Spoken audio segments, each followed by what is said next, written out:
Hey guys, welcome to this week's podcast episode. Today's conversation is going to be all about finances, financial literacy, financial independence, financial freedom, the FIRE movement. And with that, I have a very special guest, Tess Waresmith. And she has a very interesting story. She's able to get financially free, age 35. And for the female audience out there, we're going to hear all about what core values resonate, money mindset, resources, books, debt, etc. So it's going to be a fantastic conversation, and I'm happy to welcome Tess to the show. Welcome. Thank you so much for having me. I am so excited to be here, and I love this name of your podcast. It's so important. Everyone can achieve financial freedom. So I love that you're niching down. It's amazing. Yeah, thank you. And so kind of take us on your journey, way back and what you're doing now. Absolutely. So I started my life with a huge fear of money. And growing up, I used to be really afraid that we wouldn't have enough money. And my mother used to always say, we have to make sure we have enough money to pay for this or that. And my parents got divorced really young. And so when I was really young, and so I was just always aware that money was a really, to me at the time anyway, it felt like a really scarce thing. And that's important context for my story because I ended up graduating from university, really important mission of making sure that I was going to be okay to take care of myself because I've witnessed all of these relationships fail. And I just knew that I was the only person that was going to be able to take care of myself financially.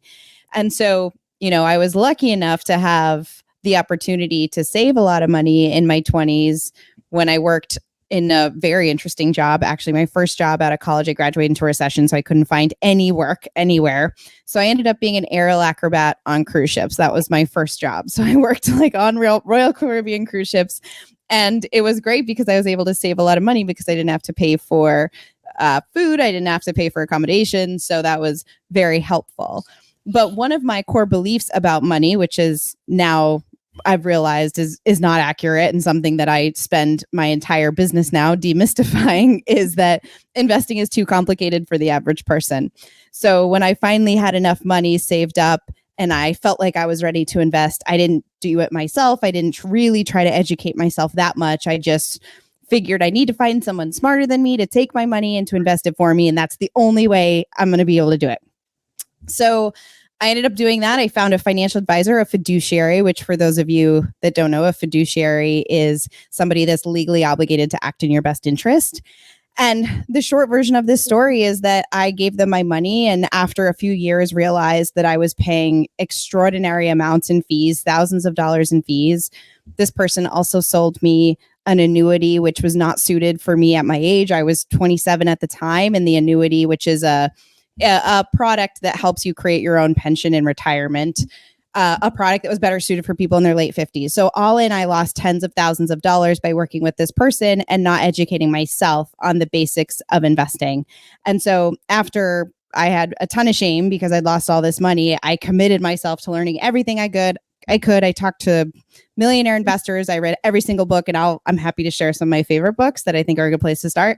And what I realized was it's not that hard. And we've been fed this lie that investing is not possible for the average person. And you have to be a super special educated person and have degrees or fancy credentials to be able to invest. And in 2023, it's just never been easier for anyone to get started, even if you're short on time, have some debt, or just a total investing newbie. So after I learned all that, I felt morally obligated to share what had happened to me and to help other people avoid my big mistakes.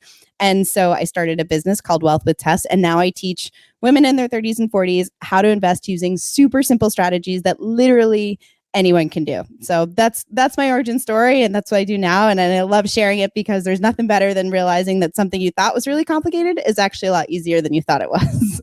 Yeah, really interesting because I knew there's something extremely wrong with the financial system when bank executives were getting bailouts and using taxpayer money to fund, $10,000 trash cans. So yeah, but what's interesting is every cohort. I love how you achieve financial independence. You said you're never going to depend on a partner, and for my grandparents, it was depend on the government, and for my parents, it was like it's all about job security. Your job is going to take care of you, your 401, and then kind of our generation, we grew up kind of with this huge rug pull. Everything they taught us wasn't there anymore, and we had to go create our own freedoms. And I think a lot of the female audience is really resonating with your idea where you don't depend on another person for your financial freedom. You are, once you understand money, you can start doing it. So go ahead. Yeah, no, I was just about to say, it's interesting. I hear whenever I talk about women having financial independence, and I share a lot of information on Instagram at Wealth with Tess. And I just today, Chris just posted a post about women and financial independence, and how every time I post about that, there's a lot of negative comments around, oh, any woman that is financially independent isn't going to want to be in a relationship, or that you're going to be lonely, and some very antiquated ideas about what it means to be financially independent. And when I say that, I don't just mean, having money so you can buy cool stuff. Financial independence to me is having enough money to leave a job you don't want to be in, start your dream business, to spend more time with your family. It has nothing to do with, being an independent, so independent that you don't rely on anyone. And, I'm financially independent and I need support and love and all that stuff. But I love the fact that if something happened, I could take care of myself. And there's so much freedom and confidence in that. So yeah, we're definitely still not in a place where there's equal representation of what money looks and feels like by gender. And so I am trying to normalize conversations around money and make it comfortable for women to talk about money too, because we definitely have a ways to go there as well. Yeah.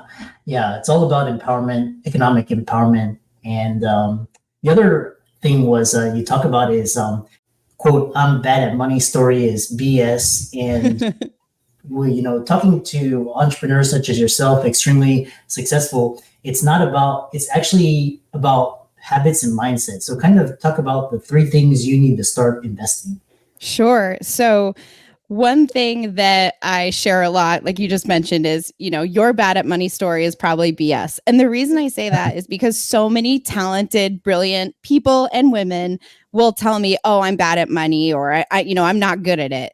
Like it's something that we're born with. And money, budgeting, investing, it's a skill. It's just like anything else that you do a lot in your life. If you're consistent and you learn about it, you can get really good at it. So it's a weird thing to say like, oh, I'm bad at insert whatever it is. It's just a skill. It's something you can learn.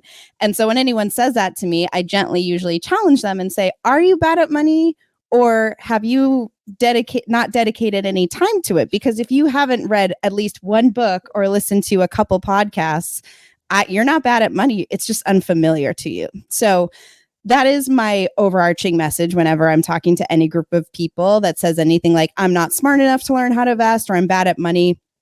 You don't know until you've tried. And if you're listening to this podcast, you care about personal development and growth. And that means you've probably done way harder things than learn how to manage your money and how to invest. So that's the first thing I'll say, is you're probably not bad at money. But when it comes to investing, really, there's only 3 things that you need to do to be ready to invest. The first is to make sure you have an emergency fund of 3 to 6 months expenses. And a lot of people want to skip past this part, or they say, yeah, I have that. This is really important psychologically to make sure that that if anything goes wrong, you have that sorted. The second thing you need to do is pay off any high interest debt, which would be anything over 7%. And the reason for that is because the historical average return of the stock market is roughly 10%. We can say 8% minus inflation. So, if you are investing, but you're still paying really high interest debt, you're kind of cannibalizing your own wealth and your own growth. So it's important to do those 2 things. And once you've done that, the third thing you need to do is just to get a basic education. And I am happy to give so many resources for you to get started. And that can look different for different people. For some people, you can read a book. My favorite book that changed everything for me was A Simple Path to Wealth by J.L. Collins. It's one of the best books on simple investing. It talks about index funds, which is a really easy way to start investing, which is basically just a way to buy a whole bunch of stocks with one fund. And so, you don't have to learn how to pick stocks. You don't have to learn to time the market. You just buy a big basket of stocks and you hold on to them. And so this book, I'll say it again, J.L. Collins, A Simple Path to Wealth, is one of the best investing books if you're a total beginner.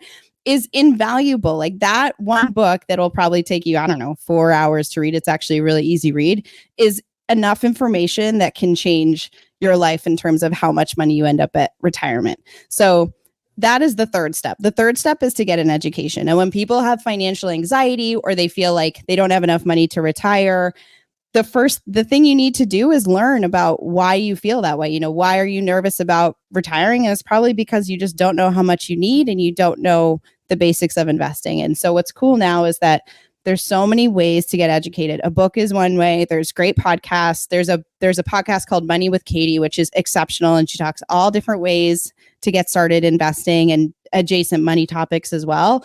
Or you can take a program. There are so many great people. I offer small group coaching to teach you how to invest. There's a million other creators, like probably not a million. There's not enough people doing this actually, but there's a lot of great people offering free and paid education online. So regardless, if you need the accountability, maybe it's worth it to get a paid program like an online course or small group coaching program. But there are endless ways to learn the basics of what you need to know. And a lot of them are really affordable. The other interesting thing is I've realized is that money is not rocket science because just money is just paper and ink and it's just an idea and that's how we exchange value and it's just once you understand like this basically it's like a resource and you basically save it off for a rainy day or use it to pay debt or invest and those two things if you save and invest can make you financially free and you don't have to be like a hedge fund or private. You don't need any of that. It's just kind of basic simple things. Yeah, there's a great book. I'll give you one more book recommendation. There's a great book. You don't even have to read the whole thing, but you can Google about it. It's called The Millionaire Next Door. And the whole premise of the book is that there's all these people making very average salaries and all they're doing is living on less than they make and investing the rest. And some of them aren't investing that much. They're investing $500 a month for decades on end, and they're millionaires. And they're not millionaires because they were making millions of dollars. They're not millionaires because they picked the right stocks at the right time. They're not millionaires because they have degrees in finance and economics. They're millionaires because they literally invested a couple $100s a month for a few decades into a big group of stocks and left it alone. And that's all they did. And so it's so empowering to hear these stories and to understand that these are average people, like people just like you and me that did it over time. And of course, if you want to be financially free earlier than that, then you need to find ways to make more money and to invest sooner earlier. But a comfortable retirement is really accessible to anyone as long as you start investing as early as possible. And so that's one other message I'll share is if you're listening to this and you're not really investing that much or you don't know how much you're investing, that's the number one thing you can do is get started as soon as possible. Even if your investing portfolio isn't perfect, you can learn as you go. And the one thing you can't do is go back in time and invest more. And that's what every single person I work with in my small group coaching program, every single person wishes they started investing sooner once they realize how simple it is. So you want to get an education and get started as soon as possible because that's what you'll regret is not starting earlier.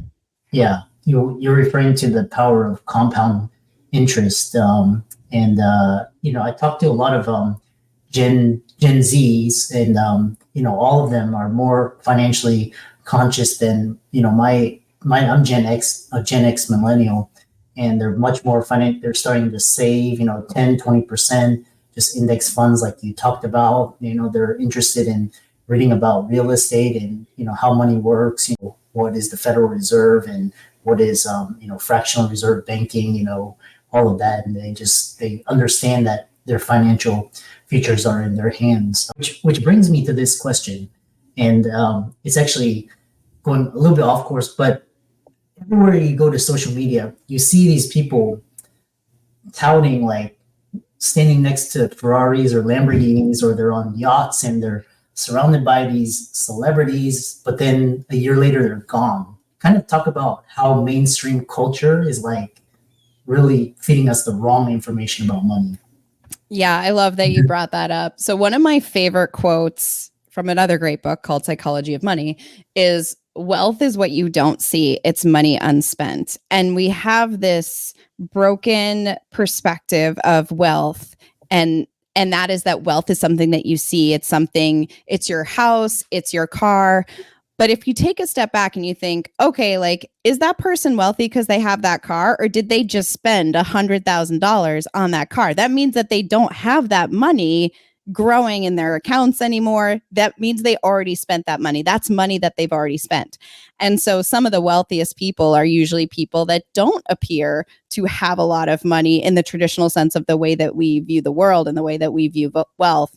And I was just talking to a mortgage lender about this a month ago. And she was talking about how everybody she works with is, trying to figure out how to afford these big houses. And they're like, how do all these people have these fancy kitchens and they have these big islands and these, fancy appliances? And her answer is they're in debt. They're all in debt. Like, now, obviously, she's exaggerating. Not every single person with a giant house is in debt, but a lot of them are. A lot of people that I've worked with are house poor because they wanted to make sure they had the house to look like they're successful. And, even I've experienced this myself because I have over $1 million net worth. I'm financially free. I can, I live in a multifamily property, so I don't actually pay a mortgage because the other units pay for my mortgage. And I live in a city that's great, but it's not the best city in Massachusetts. And so I think if you looked at my life, you would have no idea that I'm work optional at this point. But that's because my money is in growing assets. It's not in things that you'll see. So I think that's one really important thing to take away is when you see your friends, with really beautiful houses or cars or whatever, a lot of them are not doing as well as you think they are. And I know this now as a financial coach because the amount of people that I thought were doing better and reached out to me and said, hey, like, I'm struggling. And I'm like, well, I just saw your massive kitchen renovation, beautiful granite countertops, tell me about that. And they're spending money on the wrong things and they don't have the long-term vision of once you are investing and your money is grown, then you can spend money on whatever you want. But I personally would much rather have flexibility, freedom, and options versus things. And that's really what money is, right? You already said money is a tool, right? It's a tool to get us things that we want. Money is a tool for flexibility, options, and freedom. That's way more, and time. That's way more valuable than stuff. And so I think it's tempting to feel like you want to get the big house or the right car or whatever, because that's what wealth looks like. But at the end of the day, the wealthiest people are the people with their money and things that are growing, which is going to be investments and boring stuff like 401k. Yeah, it's quite interesting. It's like everything's backwards, like, the overpriced mutual funds and the financial advisors and kind of the media saying, "Oh, go out and spend, go out and spend, and go get into debt," and all of that's just like bad advice. But the other question is, you mentioned this idea of money as a tool and money as an idea, and a great quote I read was from Naval Ravikant. He said, "Don't focus on money for status and income, but focus on money for freedom and time," which kind of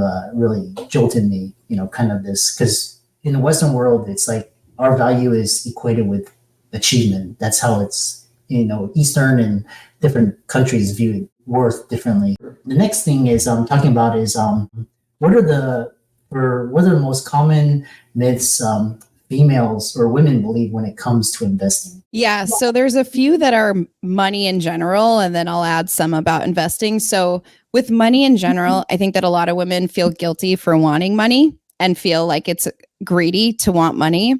And at the end of the day, like we've just been talking about, right? Money is a tool to give you, at first, security and safety, right? So you can, if you need to walk away from a toxic relationship or a toxic job. And I can't tell you how many women I've talked to that have stayed in relationships or jobs because they're financially uncomfortable and nervous. So that's the first thing. It's not greedy to want money. And it's not greedy to want a lot of money either, especially if you're using that money to do cool stuff, to make an impact, to build a business that makes the world better, to influence things that causes that you care about. So I think that's a really big myth. The myths more specific to investing are that it takes a lot of time to learn. I don't have a lot of time to learn, right? Women are busy. A lot of them have jobs and kids and houses to take care of and all this stuff. And so adding another thing to your plate feels laughable. Like, when am I going to find the time to invest? But if you learn the basics, if you commit to learning the basics of things like how to manage your budget so that you have enough money to invest every month, how to use retirement accounts to save on taxes, and then really the last step, choosing really simple investments that you don't have to manage. You set it and forget it. That doesn't take that long. You can learn how to do that in a matter of weeks. And in my small group coaching program, where I teach people how to start investing and open accounts and invest in simple investments, we do that in 4 weeks' time. That doesn't mean you're a millionaire in 4 weeks, but it means that you've built the knowledge to be able to continue to invest over time and to eventually get to whatever your financial goal is. So I think the misconception is that it takes a lot of time to learn how to invest and it's too hard. When in reality, it only feels too hard because it's unfamiliar and because the financial industry has done a really good job of making it feel really complicated with all the financial jargon and all this nonsense. If you learn how to translate the financial jargon and you learn how to use simple strategies, it's not a time suck and it's honestly very, very straightforward. So I think those are two really common myths that hold people back. And it's a shame because a lot of people I work with, they're like, oh, I've been wanting to do this for years. And then they learn how to do it and they go, that's it. That's the whole thing. And so now, of course, there are more advanced investing strategies. And if you get into other stuff like real estate, that's certainly more hands-on and that does take more time. But to get started investing in the stock market in a way that's going to help you grow your money over time and help you retire comfortably, that stuff takes weeks of intentional effort. So I think those are probably the biggest myths that I hear. Yeah. The other common myth that I've come across is women feel like they need to depend on the man. Like the man should be the breadwinner, take care of everything, and kind of these roles, kind of those stereotypes. And so what do you say for that kind of mindset where basically women are basically handing over their power to men or to their spouses? Yeah. I think it's a larger issue than just, if you have a partner that takes care of your money or even a financial advisor that's managing your money for you, and even if they're doing a great job, you just never know what's going to happen, right? Women, first of all, live way longer than men. Sorry.